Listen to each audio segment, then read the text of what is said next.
It's beer o'clock on Real Ale Craft Beer. Today we got a beer from Norton Brewery, and this is a bottle of apparently the world's best rye.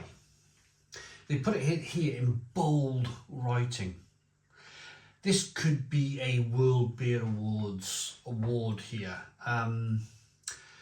World Beer Awards, kind of something that's been around for a long time, but something that I've never really been involved in. I've judged for Camera, Seba.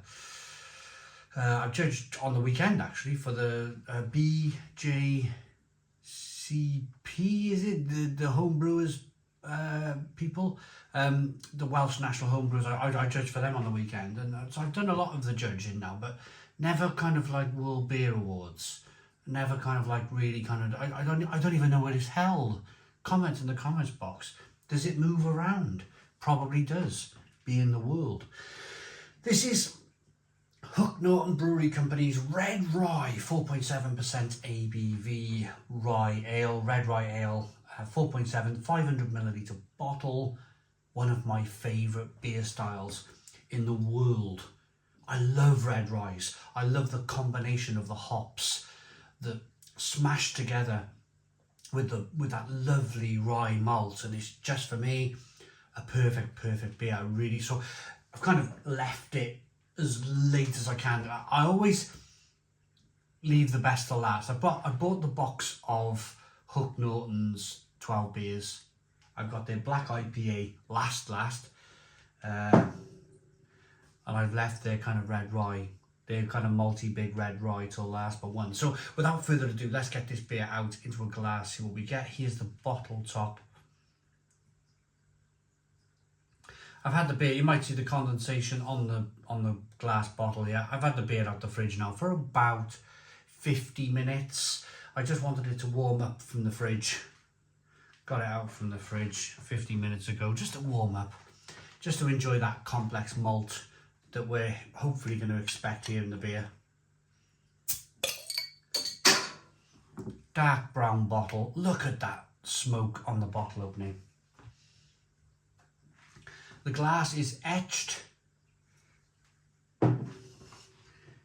versus non-etched. Just to quickly show you. So it might create, this beer might create quite a large head on it. Yes, look at that. Let's check if it's bottle conditioned. Oh my goodness me, look at this. When I bought the 12 beers at Norton, I didn't know what I was buying. I just thought, that seems like the thing to do. That seems like the box to have. And my goodness me, look at that. One finger, tan to ivory coloured head.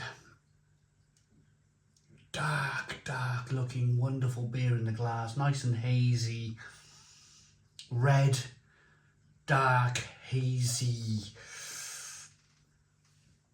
Oh, it's wonderful. I can almost smell the licorice from here. I can almost smell that kind of rye, that lovely rye flavour that works really well in darker beers. Let's get the aroma then. It's not bottle conditioned.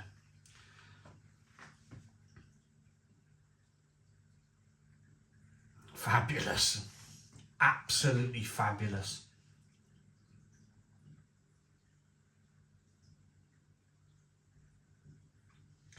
Oh, I will be going on Norton's website after this, and I'll be ordering a box of 10 or 12 of this, just by the aroma, Rich, malty, biscuity, bready, spicy, peppery, spicy rye.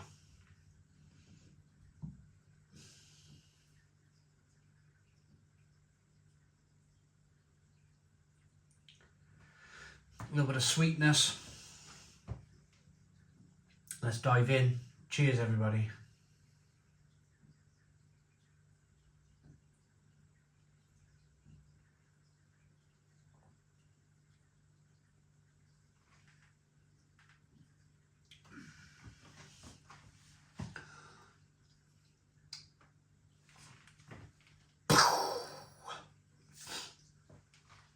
For you younger viewers, I'm just about to finish Elden Ring second time round, and I'm doing the madness.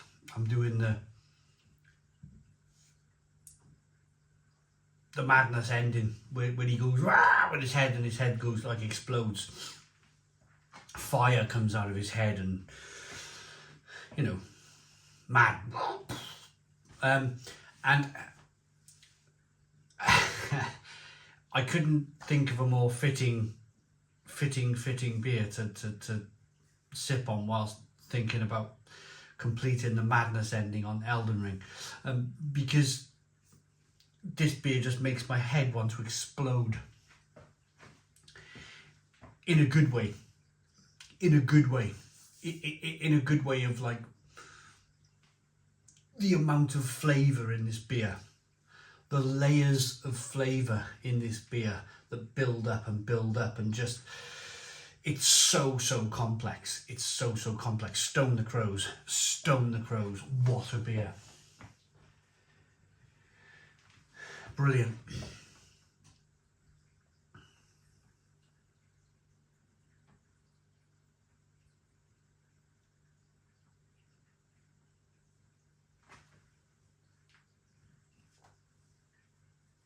Starting off with the mouthfeel.